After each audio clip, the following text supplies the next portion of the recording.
ఆపదల ఆదుకున్నోళ్ళను సచ్చేంత కాలం యాది పెట్టుకుంటాముల్లా. ఇవాళ రేపు మనుషుల కంటే కూడా ఎక్కువ డబ్బునే ప్రేమిస్తాండ్రు. ఈ భూమి మీద పుట్టిన మనిషి గాలిలా ప్రయాణం చేస్తాడు, నీళ్ళలో కూడా ప్రయాణం చేయబట్టే. కానీ ఈ భూమి మీద ఎట్లా నడవాలనో తెలుసుకుంటలేడు. మనిషే ప్రేమించకపోతే ఇక మనిషి లెక్క పుట్టుడెందుకు చెప్పుర్రి. ఇగో ఇప్పుడు ఈ కొంతమంది మానవతావాదులను చూపెడతా చూడు రూపారి. పానం తీసేటోన్ని రాక్షసుడు అంటారు, పానం పోసేటోళ్లను దేవుళ్ళు అంటారు. గా దేవుళ్లకు మరో రూపమే డాక్టర్లు. ఇంతకీ ముచ్చట ఇప్పుడెందుకు యాద్ చేస్తానని అంటే, హైదరాబాదులున్న మల్లారెడ్డి నారాయణ దవాఖాన్లా 100 మంది దాకా ఫ్రీగానే గుండె ఆపరేషన్లు చేసి 100 మంది జీవితాలను నిలబెట్టిండ్లట. పేరుకు ప్రైవేటు దవాఖాన అయినా కూడా సర్కారు దవాఖాన్లలో కూడా చేయలేని పని చేసి 100 మంది కుటుంబాలకు దేవుళ్ళైనన్నట్టు. మనిషికి ముఖ్యమైన అవయవం గుండె. అగోగా గుండెకే ఆపదత్తే ఇగోగి గుండెలు గరిగి ఆ గుండెలను బతికించినాయి అన్నట్టు. దవాఖాన్ల అడుగు పెడితే చాలు 2 రూపాయల మాస్కును కూడా 10 రూపాయలకు అమ్మే ఈ రోజుల్లో కోట్లు పోయినా సరే పానం బతకాలనే మనిషి నమ్మకం మీద వ్యాపారం చేస్తున్న ఈ కాలంలో 100 మందికి గుండె ఆపరేషన్లు ఫ్రీగా చేసిందంటే ఉత్తముచ్చట కాదుల్లో.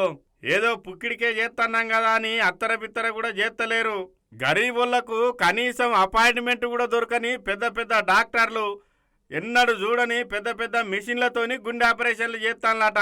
మన తాన గుండెకి ఆపదొచ్చిందంటే చాలు గుండె ఆపరేషన్ చేయాలంటే మొత్తం కోసి ఆపరేషన్ చేస్తారు. కానీ ఇప్పుడున్న టెక్నాలజీతోని ఓపెన్ హార్ట్ సర్జరీ కాకుండా యోగి దవాఖానోళ్ళు పెద్ద పెద్ద మిషన్లు వాడి చిన్న రంధ్రం చేసి గుండె ఆపరేషన్ చేస్తానట.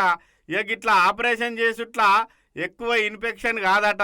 ఇంకా మీదికెళ్ళి ఆపరేషన్ చేసిన 6 రోజులలోనే లేచి నడతారంటే ఎంత గొప్ప కార్యం ముందటేసుకున్నారో కదా ఈ హైదరాబాద్ మల్లారెడ్డి నారాయణ దవాఖానోళ్ళు. మంచి అయితే మంచి అంటాం, చెడైతే చెడంటాం. ఇంత గొప్ప కార్యం ముందటేసుకున్నారు కాబట్టి గీళ్ళనైతే ఇప్పుడైతే తారీఫు చేయాల్సిందేనుల్లా. ఇగో గిట్లనే ఇళ్ల లెక్కనే మిగిలిన ప్రైవేట్ దవాఖానోళ్ళు కూడా ఎప్పుడు పేషెంట్ల రక్తం తాగుడే కాకుండా గీళ్ళు చేసినట్టు కొంతమందికి ఫ్రీగా వాళ్ళకు దోసిన ఆపరేషన్లు చేయాలని సురుకలంటిస్తాన్లు మిగిలిన పక్కపంటి దవాఖానోళ్ళు. మల్లారెడ్డి నారాయణ హాస్పిటల్లో 100 మినిమల్ ఇన్వేజివ్ సర్జరీస్ కంప్లీట్ చేసి మనం ఈరోజు 100 సర్జరీస్ కంప్లీట్ చేసినాం. ఇది జస్ట్ మనం మొదలు పెట్టినాం అనుకోండి. 10 months లో 100 సర్జరీస్ అంటే మామూలు విషయం కాదు. ఏ పెద్ద హాస్పిటల్లో కూడా ఇంత పెద్ద నంబర్ ఇప్పటివరకు ఆ 10 months స్పాన్ లో ఇప్పటివరకు ఎవరితో సాధ్యం కాలేదు సార్ చెప్పినట్లుగా. అదే విధంగా ఇప్పుడు మన పేదవాళ్ళ జనాలు అందరికీ పేదోళ్ళకి బయట ఏది పెద్ద పెద్ద హాస్పిటల్స్ హైటెక్ సిటీ సైడ్ అటువైపు పోవాల్సిన అవసరం లేదు. అందరు మల్లారెడ్డి నారాయణ అంటే ఇక్కడ తక్కువ ధరంలో క్వాలిటీ ట్రీట్మెంట్ అంటే మినిమల్ ఇన్వేసివ్ సర్జరీ అంటే ఏంటంటే అప్పుడు ఆ కాలంలో ఇప్పుడు మనం ఓపెన్ హార్ట్ సర్జరీ అంటే బైపాస్ సర్జరీకి పెద్ద కట్ చేసేసి అంటే స్టర్నం లో పెద్ద కట్ చేసి బోన్ బ్రేక్ చేసి దాని సర్జరీ చేసేటారు. ఇప్పుడు ఏం చేస్తామంటే అదంతా చేయాల్సిన అవసరం లేదు. ఒక చిన్న హోల్ తోని ఒక చిన్న ఇన్సిజన్ తోని మనం అదే సర్జరీ ఒక తక్కువ టైంలో ఇంకా సర్జరీ అయిపోయిన తర్వాత కూడా మనం ఒక 15 days 15 రోజులు ఉండాల్సిన అవసరం లేదు. వారంలోనే ఇంటికి వెళ్ళిపోవచ్చు. మళ్ళీ ఇన్ఫెక్షన్ రేట్ కూడా తగ్గిపోతుంది అనమాట. ఒక పెద్ద సర్జరీ అయితే ఇన్ఫెక్షన్ రేట్ పెరుగుతుంది. అదేవేళ చిన్న హోల్తో ఒకవేళ సర్జరీ అయితే ఇన్ఫెక్షన్ రేట్ తక్కువ ఉంటుంది. సో రికవరీ త్వరగా అవుతుంది. సో అదే విధంగా బైపాస్ సర్జరీలోనే కాకుండా ఇంకో ఎన్నో సర్జరీస్ లో ఎన్నో ట్రీట్మెంట్ లో మనం మినిమల్ ఇన్వేజివ్ ఇది చేయొచ్చు.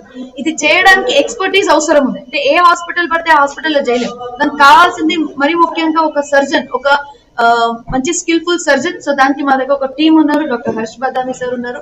ఆయన వచ్చి మనకు ఒక 10 months అయింది జాయిన్ అయ్యి. ఆయన వచ్చిన తర్వాత ఇమ్మీడియట్ గా స్టార్ట్ చేసిండు.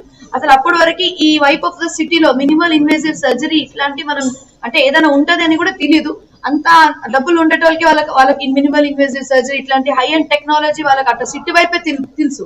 కానీ ఇప్పుడు అదే ట్రీట్మెంట్ పేదవాళ్ళకి అంటే మిడిల్ క్లాస్ ఇంకా వాళ్ళ లోవర్ మిడిల్ క్లాస్ అట్లాంటి వాళ్ళ కుటుంబానికి కూడా అదే ట్రీట్మెంట్ తక్కువ ధరంలో మల్లారెడ్డి నారాయణ హాస్పిటల్లో ఇస్తున్నాము. సో మనం ఇప్పుడు సిటీ వైపు